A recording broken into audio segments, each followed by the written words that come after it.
నమస్కారం. ఈరోజు మే 29, 2025 గురువారం. నమస్కారం. ఈనాడు .నెట్లో డాక్టర్ శంకర్ మంచి శివసాయి శ్రీనివాస్ అందించిన 12 రాసుల ఫలాల గురించి కొంచెం లోతుగా మాట్లాడుకుందాం. తప్పకుండా. అంటే ఈ రోజు ఎవరికి ఎలా ఉండబోతోంది, గ్రహాల ప్రభావమేంటి అనే అంచనాలు కదా ఇవి? అవును. పని, డబ్బు, ఆరోగ్యం, సంబంధాలు ఇలాంటి విషయాలపై సూచనలన్నమాట. సరే, కొన్నిసార్లు పరిహారాలు కూడా సూచిస్తూ ఉంటారు కదా? ఖచ్చితంగా. ఈ మూలంలో కూడా అలాగే ఉంది. సరే, మరి మొదలు పెడదామా? మేషరాశి. మేషం. మనోబలం కీలకమంటున్నారు. అవును. అంటే కొంచెం ఇబ్బందులున్నా కూడా మనోబలంతో బయటపడతారని, ప్రతిభకు గుర్తింపు కూడా లభిస్తుందట. దానికి తోడు ఇష్టదేవతా స్తోత్రం చదవమని చెప్పారు. ఇక వృషభరాశి వైపొస్తే వీళ్లకు బాగున్నట్టుంది. అవును, శుభవార్త వింటారు అంటున్నారు. అవసరానికి డబ్బు కూడా అందుతుందట. బంధుమిత్రులతో కూడా మేలు జరుగుతుంది అనుంది. మరి దుర్గాదేవి దర్శనం సూచించారు. సరే, మరి మిథునం. వీళ్ళకి కొంచెం జాగ్రత్తగా ఉండాలనిపిస్తోంది. అవును, వృత్తి ఉద్యోగాల్లో ఆచితూచి వ్యవహరించాలట. ఆటంకాలు ఉంటాయి, కానీ అధిగమిస్తారు అని కూడా ఉంది. డబ్బు కూడా అందుతుంది. అయితే దానికి శివారాధన మంచిదని సూచన ఇచ్చారు. అలాగే కర్కాటకం. వీరికి కూడా కొంచెం ఉద్యోగంలో శ్రద్ధ పెట్టాలి, వ్యాపారంలో శ్రమ తగ్గించుకోవాలి అని ఉంది. శత్రువులతో కూడా జాగ్రత్తగా ఉండాలట.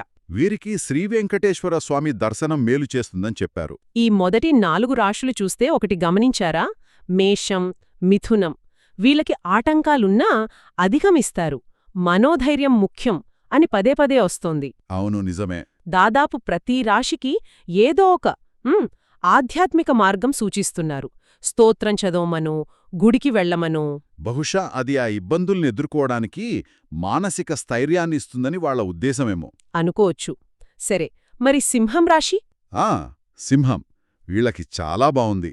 అన్ని రంగాల్లో అనుకూల ఫలితాలట. ముఖ్యమైన పనులు మొదలుపెట్టడానికి మంచి సమయం అంటున్నారు. మానసిక సంతృప్తి కూడా ఉంటుందట. అవును. శ్రీలక్ష్మీదేవి దర్శనం శుభప్రదమని చెప్పారు.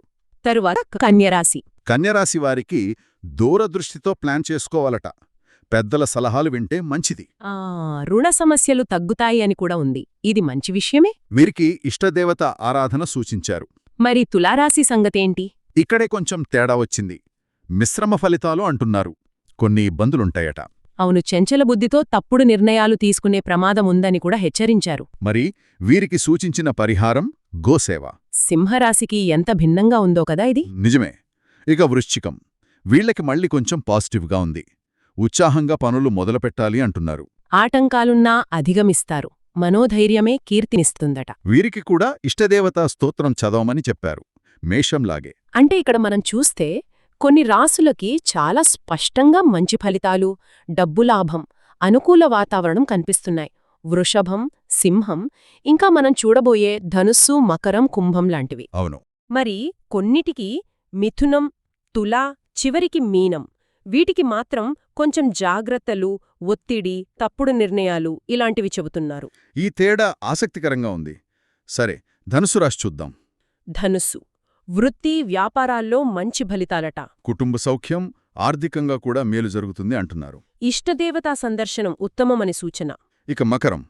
వీళ్లక్కూడా బాగున్నట్టుంది. వ్యాపారాల్లో అభివృద్ధి వార్తలు వింటారట.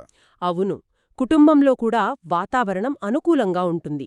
విందు వినోదాలు కూడా ఉన్నాయంటున్నారు. వీరికి ఈశ్వర సందర్శనం మంచిదట. తర్వాత కుంభం. కుంభరాశి వారికి కూడా అన్ని రంగాల్లో శుభఫలితాలు. ఆనందంగా గడుపుతారట. బంధుమిత్రులతో కూడా సంతోషంగా ఉంటారని ఉంది. వీరికి సూర్య ఆరాధన మేలు చేస్తుందని సూచించారు. సరే, ఇక ఆఖరి రాశి మీనం. మీనం వారికి మళ్లీ కొంచెం జాగ్రత్త అవసరమనిపిస్తోంది. మానసిక ఒత్తిడి పెరగకుండా చూసుకోవాలట. మాట పడాల్సి వస్తుంది అని కూడా హెచ్చరించారు. అంటే కొంచెం సహనం అవసరం. అవును, ఆరోగ్యం మీద కూడా శ్రద్ధ పెట్టాలి అంటున్నారు. వీరికి సూచించిన పరిహారం శ్రీ లక్ష్మీ సహస్రనామ పారాయణం. ఈ మూలంలో ఇంకో విషయం కూడా గమనించాలి. ప్రతి రాశికి నక్షత్రాల వారీగా కూడా చెప్పారు. అంటే అశ్విని, భరణి ఇలా. రాత్రి 10:40 తర్వాత తారాబలం ఎలా ఉంటుంది అని. అవును, అది చూశాను. సాధనాతార, నైధనతార, క్షేమతార, విపత్తార ఇలాంటివి. అంటే అది కొంచెం జ్యోతిష్యంలో లోతైన విషయం అన్నమాట.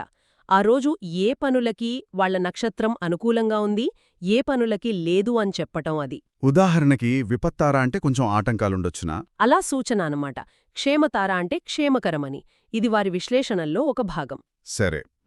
ఇవి ఈనాడు .నెట్లో డాక్టర్ శంకరమంచి శివసాయి శ్రీనివాస్ అందించిన మే 29, 2025 నాటి రాశిఫలాల్లోని కొన్ని ముఖ్యమైన విషయాలు.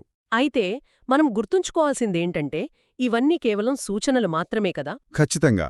వీటిపై పూర్తిగా ఆధారపడిపోకుండా మన ప్రయత్నం మనం చేస్తూ వీటిని ఒక గైడెన్స్లా తీసుకుంటే మంచిదేమో. నిజమే. అసలు ఈ విశ్లేషణ తర్వాత నాకు ఆలోచన వస్తోంది. ఇలాంటి రోజువారీ అంచనాలు, వాళ్ళు చెప్పే పరిహారాలు, ఇవి మన ఆలోచనల్ని, మనం తీసుకునే నిర్ణయాల్ని ఎంతవరకు ప్రభావితం చేస్తాయి? మంచి ప్రశ్న. అంటే వీటిమీద ఆధారపడటం వల్ల మన వ్యక్తిగత బాధ్యత, మన చొరవ విషయంలో ఏమైనా మార్పు వస్తోందా? ఇది మనం ఆలోచించుకోవాల్సిన విషయమే కదా. అవును, అది నిజంగా ఆలోచించాల్సిన విషయం. సరే, ఈనాటికి సెలవు. సెలవు.